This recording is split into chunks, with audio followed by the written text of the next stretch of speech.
Okay then, so it's time to return to the Overwatch League for the Summer Showdown. It is finally time to get back underway. It's been a week's break since the June Joust ended and Shanghai were crowned our champions of that month. So Dallas and Shanghai now both have one title each, and now we are looking for either someone to add to their collection, or we're looking for a new person to come through and make themselves known. This month will not see a hero pull. We've been through the meta preview and what we might expect from these teams going into it, but for some of these teams it's going to be quite a crucial month. So we want to see vast improvements, or we want to see more consistency, or we want to see different things from these teams, because some of them really need to get their ideas together if they're going to get anything from this season in 2021. We have a bunch of fixtures to go through, of course, as ever. I'm going to give my predictions for them, and we will see exactly where that gets us towards the end of this season. We can have a little look back and see how these predictions have done over the time. But we start off on Friday, June the 25th, that is today at 8 PM BST. This is going to be an interesting one because this is the first time we have seen this fixture this season. It is the EU derby. It is the London Spitfire taking on the Paris Eternal. So this is interesting. We have not seen this in a long time. We did not get to see this last season because they were in different regions. But now this is the most legitimate EU derby that we've ever seen in the Overwatch League. Two fully European teams, apart from Blase, and little bits, shall we say, but they're basically European teams going up against each other. And this will define probably the best European team in the world. I mean, you could argue that perhaps some of the EU contenders teams could maybe have a go at these two, but they have got a lot of nice talent, let's put it that way. So, London versus Paris. I think this heavily depends on certain things. If I was going to look at the London we've seen for the season so far, I would go for a Paris win. However, we are not going to see the full London we have seen for this season so far, because there is a little known Swedish Persian coming in called Sparker. So Sparker is the upgrade to Hybrid that London have been looking for. Hybrid now going down to the British Hurricane squad. Sparker is an EU DPS prodigy, and London are looking to him to improve their fortunes along with better team play. If Sparker does not do for London what he did for British Hurricane, then it is likely that London are going to have a very rough end to the season. This, in my opinion, is really difficult to call. Paris are very good though. And towards the end of well, not towards the end, but in the June Joust, we saw more bite from this Paris Eternal team that we'd seen. They've now got Vistola and Dredro. I think that, there's going to be a little bit of spice there, not going to lie. Vistola was on the British Hurricane squad and left British Hurricane to become part of Paris Eternal. London Spitfire are the opportunity for that sort of entity, the London Spitfire, British Hurricane, C9, whatever you want to call it, to get back at Vistola slightly, so there's a little bit of spice there, not gonna lie. There's also the spice of the old Obey Alliance British Hurricane rivalry, so that's coming from people like Naga and Khan versus the London Spitfire oldies from British Hurricane, so the Haddies and the Molfigs, people like that. And Sparker as well now. So this is going to be very interesting to see exactly which route they go down. I'm expecting Sparker to come straight into this London squad. I'm expecting Sparker to start. I'd be very surprised if he didn't. I'd be very, very surprised. I think this goes to 5 maps. I think it could go either way. I am going to give it to Paris Eternal. 3-2. Reason for that? Paris Eternal looked good during the June Joust. Although London Spitfire looked improved, they did not look as good. So, I am going to sneakily give it to Paris Eternal. This fixture does come up again next month, I believe. And I think by then it could be a different story. But right now, I think London are going to lose out. I think Paris have got a little bit more. However, moving on after that, 9:30 PM BST, we're going to see Los Angeles Gladiators take on the San Francisco Shock. What has been going on at the Shock in the past day or so? Striker has retired. That was a massive hit to the Shock. Absolutely massive hit. This was going to plummet the Shock all the way down. They were not in a great place before.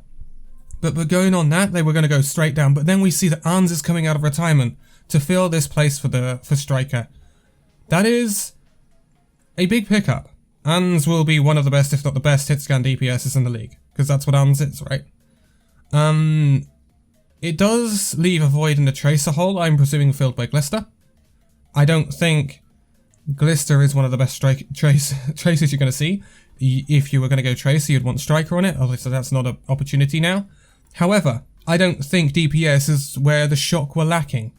I think it's where supports are concerned, is where Shock have had their biggest problems this season.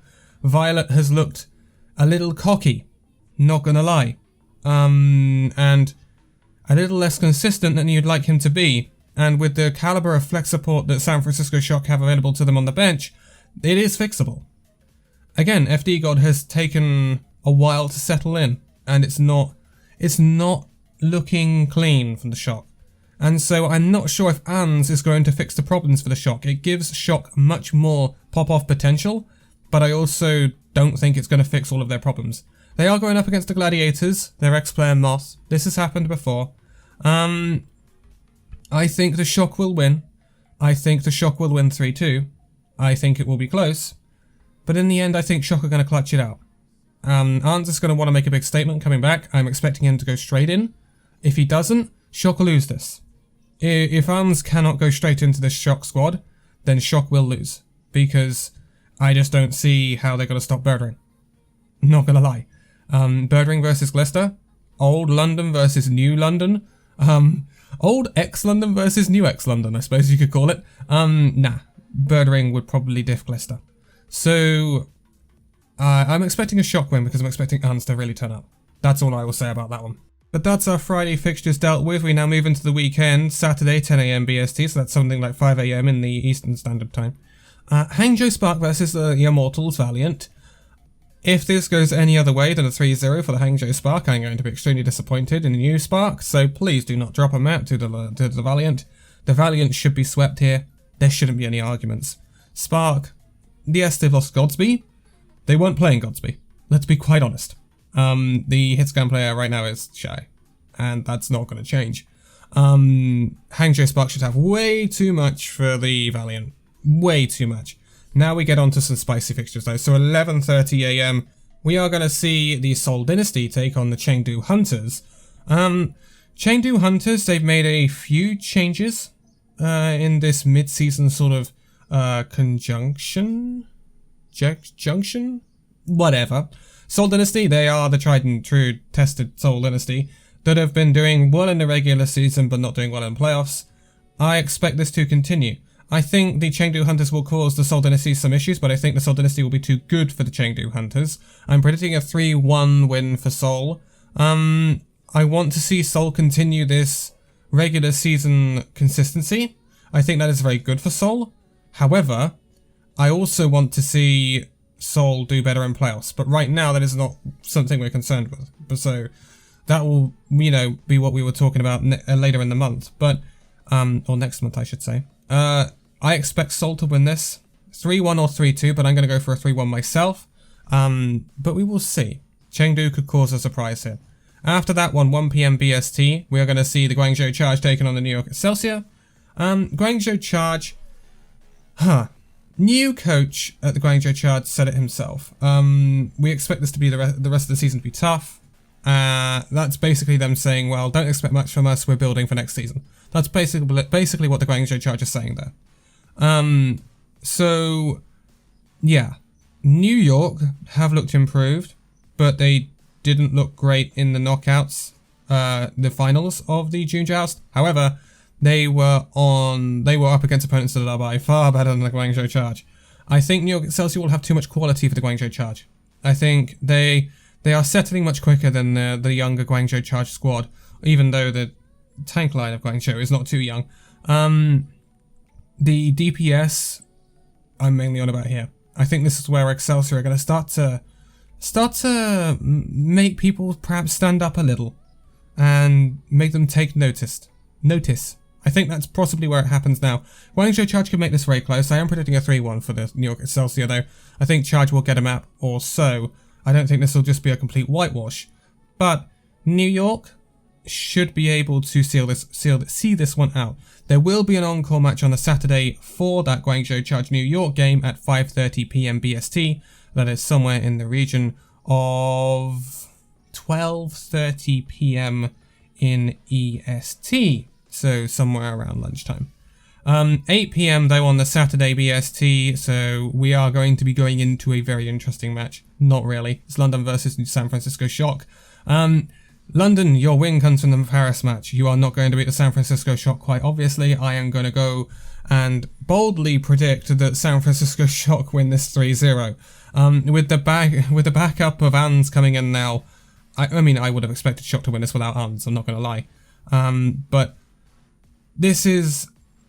It becomes a threshold for London. If Sparker starts to pop off, how far up the league he can pop off and carry London until it stops. And against someone like Ans, he won't. He just won't. He may get a reality check. However, when he goes up against the likes of Onigod, that's where he has to start making his money. San Francisco Shock should fairly easily see off the London Spitfire. We have not seen this fixture yet this season, and I don't think we will see it again. I'm not sure. But this should not be close. This should be San Francisco Shock running them over.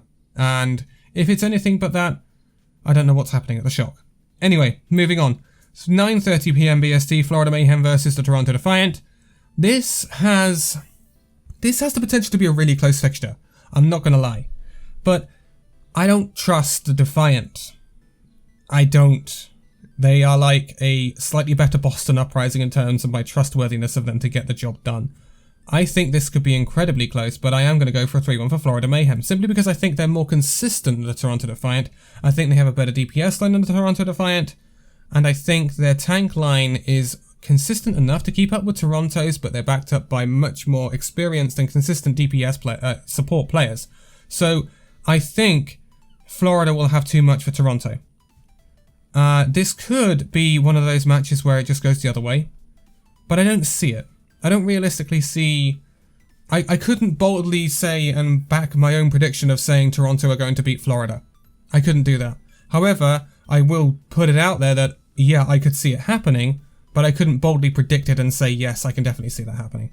It's a possibility, not a, yes, it's going to happen. So, yeah, that's kind of where we're at with that. 11 p.m. BST, we are going to see Vancouver Titans take on the Boston Uprising. This should be if this is anything but a win for Boston, I don't know what to do with that org. Like, Vancouver, there are changes. Chang 6 come in not so long ago. I'm presuming he's still playing on high ping from Korea. And that's going to hamper Vancouver to an extent. Boston Uprising, you have got nice parts to this team. Please, just get jobs done. When I talk about inconsistency with Toronto, Boston are the kings of inconsistency. They are a team that looked fantastic at the start of the June Joust and capitulated at the end of it. Boston, just be consistent. You don't. If you're consistent, you'll beat the Vancouver Titans. I've predicted a 3-1 win for Boston. If this is closer, then my goodness me, what are they doing? Simple as that. They just need consistency. Please, Boston. Otherwise, you're going to make people lose their minds. Not going to lie. We're now going to move on to the Sunday, though. Sunday at 10 a.m. BST. So yes, bright and early, 5 a.m. in your EST time zones. Hangzhou Spark versus the Seoul Dynasty. Oh, this is a spicy one. Not going to lie. This hinges on the fact that will Hangzhou Spark turn up like they did in the June Joust? If they do, I think Seoul Dynasty will lose this fixture.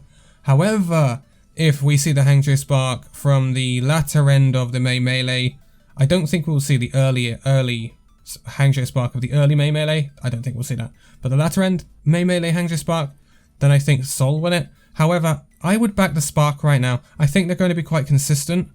They may need to settle and be a bit better in the high pressure knockout scenarios, which cost them against New York in the June Joust. But that's not what we are in right now.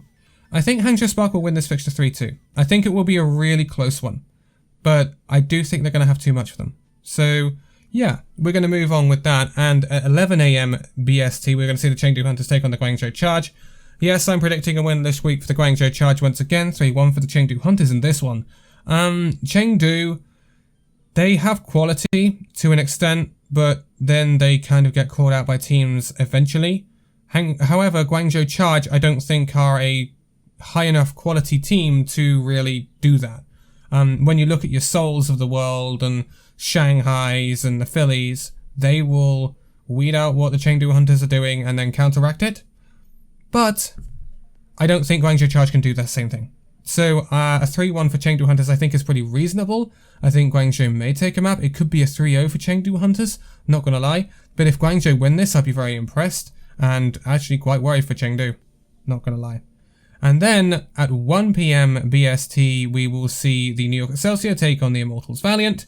Again, rinse and repeat for the Hangzhou Spark and take it for the New York Excelsior. 3-0 for you. Anything else is a failure. Simple as that. You do not want to be losing a map to the Valiant because that will put you in a bad position come the end of the month, as Philadelphia Fusion found out last month. So take a leaf out of the Philadelphia Fusion's books. Do not lose a map to the Valiant, otherwise you will find yourself kicking yourself later down the line. Easy clap. Moving on after that, 5:30 PM BST, you will see an encore match for, yes, again, that New York Excelsior match. Simply because when you look at the fixtures this week, the two earlier matches are Hangzhou Spark versus Valiant and Dynasty versus Hunters. And then the Hunters Charge and the Spark Dynasty. You're not going to replay any of the teams that are actually based in the East region like that. And Valiant are, well, not the priority, are they? Smile. Anyway, 3 more fixtures to go through just to finish out in the West region. On that Sunday, of course, so at 8 PM, not 8:30, 8 PM BST, we will see the Los Angeles Gladiators take on the Paris Eternal. Paris Eternal, your win comes earlier in the week against London Spitfire. Same as the London Spitfire. Rinse and repeat for the Paris Eternal here. I don't expect Paris to get a win against the Los Angeles Gladiators. They should have too much quality. Gladiators, they are a good team. I worry about their ability to compete with the very best. Not gonna lie. They did come up against short against Dallas. But I think they have the possibility to be quite a good team and very high up in the echelons of this league. Paris simply don't. There should be a quality difference between these teams. I am, however, not going to completely, rule out the Paris Eternal here. So I think they'll take a map, but it will be a 3-1 for the Gladiators, I think. However, we have seen Paris cause some upsets before, so don't count it out. At 9:30 PM BST, we'll see the Boston Uprising take on the Florida Mayhem. So, Boston must win against Vancouver. That's just points that cannot be dropped. This one is, well, again, rinse and repeat for Florida versus Toronto. This Boston versus Florida match could be incredibly close and go either way. But we are talking about the Boston Uprising, and I never trust the Boston Uprising to get anything done. I really don't. I am predicting a 3-1 for the Florida Mayhem. However, if we see the Boston Uprising turn up like they did at the start of the June Joust, then they will go probably quite well this week and get both wins. But I don't trust Boston to do that at all. So, I can't back them, I can't predict them to win against Florida. I just, in my heart, know that there's more quality on the Florida Mayhem team and more coordination. And so, in my eyes and in my brain, that just says, yeah, Florida are going to win that match. Simple as that. However, Boston have the potential to cause an upset. And then the last match of the weekend will be the Battle for Canada. So we are seeing the Battle for Canada and the Battle for the EU this weekend. Really spicy. Really, really spicy. So obviously 11 PM BST, Toronto Defiant versus the Vancouver Titans. Please, Toronto. Please don't make this close. Please don't. Just don't, Toronto. They should have enough quality to just run over Vancouver. Vancouver are a team with a lot of pluck, I suppose we could call it in Britain. A lot of courage and a lot of fight in them. but they shouldn't have enough fight to take down a team like Toronto, because Toronto should just have too much raw quality in their team to lose to Vancouver. Although, stranger things have happened. So we could see weird things happen. You can never rule that out. However, as I said with Florida, I can't, legitimately stand by me predicting Vancouver to win the match. So I'm going to go for a 3-1 for Toronto Defiant. That is what I think. Again, you don't know, but I don't know. I always sit on the fence slightly because I always know especially in this season, there is potential for upsets. There's a lot of potential for it. And when I look at a match like Toronto versus Vancouver, I see the potential for Vancouver to upset Toronto. I don't see the potential for London to upset San Francisco, but I see the potential for for Vancouver to upset Toronto. Same as Paris upset Boston. So, although that's even less of an upset than that would be. So, yeah, I always give the lesser team credit, if you see what I mean. Because I never want to rule them out. There's always, especially Vancouver, because they've been fighting well, not gonna lie. They haven't just been this, I don't know, dog that's rolled over and wanted its tummy tickled. To put it in a weird way, they have put up a very good fight, and I can't take that away from Vancouver. Much more of a fight than I expected Vancouver to be able to put up at the start of the season, not gonna lie. But that is where we are at for this week. Make sure you tune into these fixtures. There is another round of predictions to be done on Pick'ems. If you want to win yourself a Lucio statue, make sure you do those Pick'ems, because the number one person will be getting that Lucio statue at some point.